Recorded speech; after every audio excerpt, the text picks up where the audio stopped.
I need lights! Marker! Roll camera! We have speed! Action! Mirror, mirror on the wall, who is fairest of them all?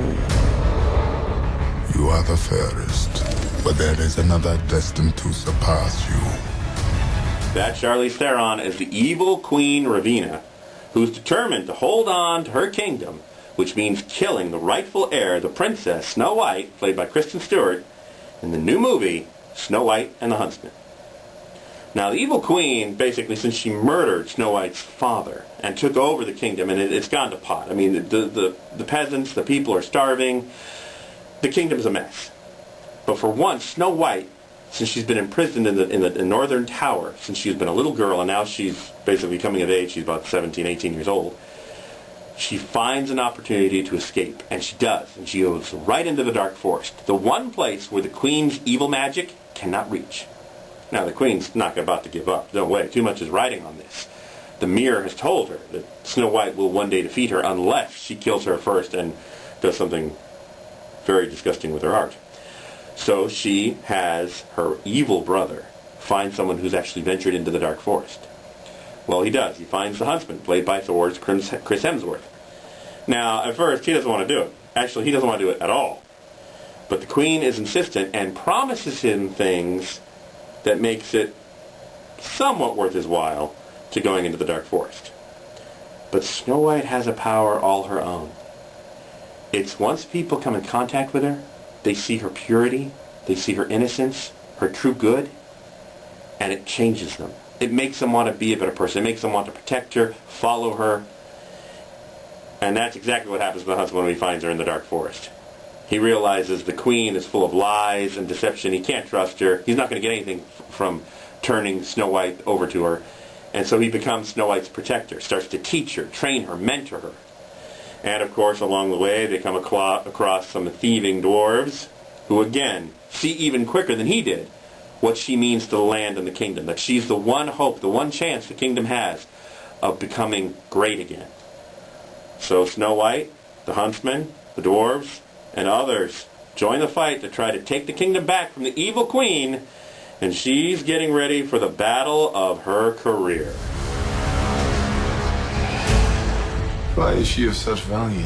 That is none of your concern. And if I refuse?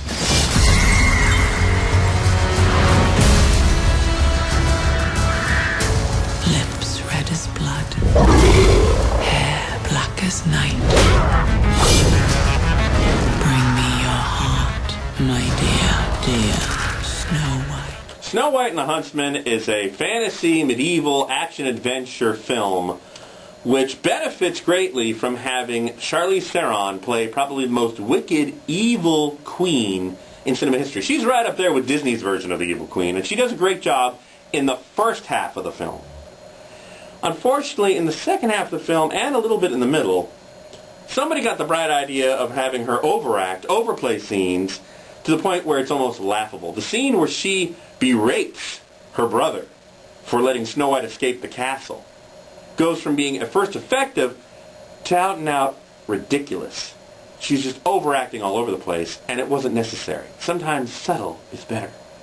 Now, the production design on the film, the look of the film, the castle, the makeup, the wonderful effects they did with the dwarves, this is all the best of Snow White and the Huntsman, because then we get down to the overacting of Charlize Theron and the non-acting, I'm sorry, but Kristen Stewart, really, look, they would have benefited, the filmmakers, if they'd gone and actually gotten a real actress, someone who could really give a performance here.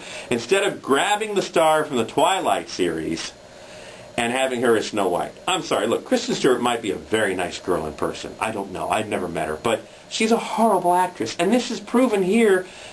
She's already proven it in the Twilight films, but now she's proven it here in Snow White. There is a pivotal scene where something happens to one of the dwarves. And this is one of the first dwarves who kind of welcomed her into the group and is a little smitten with her. And she's there with him, and she looks bored. Snow White should be sad at this point and worried. And instead, she looks absolutely bored. There's also a scene in the forest, not the dark forest, but another part of the forest, where she is being basically bestowed or bowed to by a godlike stag, which is created by the CGI special effects team. I got news for you. Kristen Stewart is outacted in the scene by the CGI special effects stag. Thank you very much. She can't even hold her own opposite special effects. Come on. Also, Chris Hemsworth is wasted here as a Huntsman. At first, when he joins forces with her in the Dark Forest and he's hunting her and then he becomes her protector and mentor, it works. But as it goes along, he's just kind of there in the backdrop. His character's got a whole storyline about being a widower, which is forgotten in the second half of the film. Well, then why even insert it in the first half of the film? Hello? Also, the movie drags. The pacing of it, especially once we hit the forest. Not the Dark Forest, but the other part of the forest, when they meet the dwarves. It really just kind of drags at points, and everything is talked to death.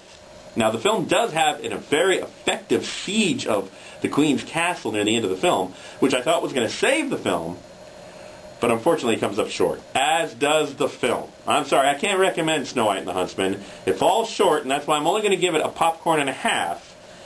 I was really hoping for something for people to see this weekend, but in my opinion, you still need to go see The Avengers or Men in Black 3. Either one is worthy.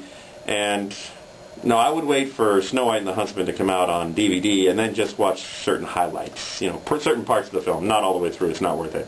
Like I said, a popcorn and a half for Snow White and the Huntsman. Look at the movies. I'm Tim Finnerty, online and on the air every Sunday afternoon at 1 on FM News and Talk 95.7 and AM 600 GoGo.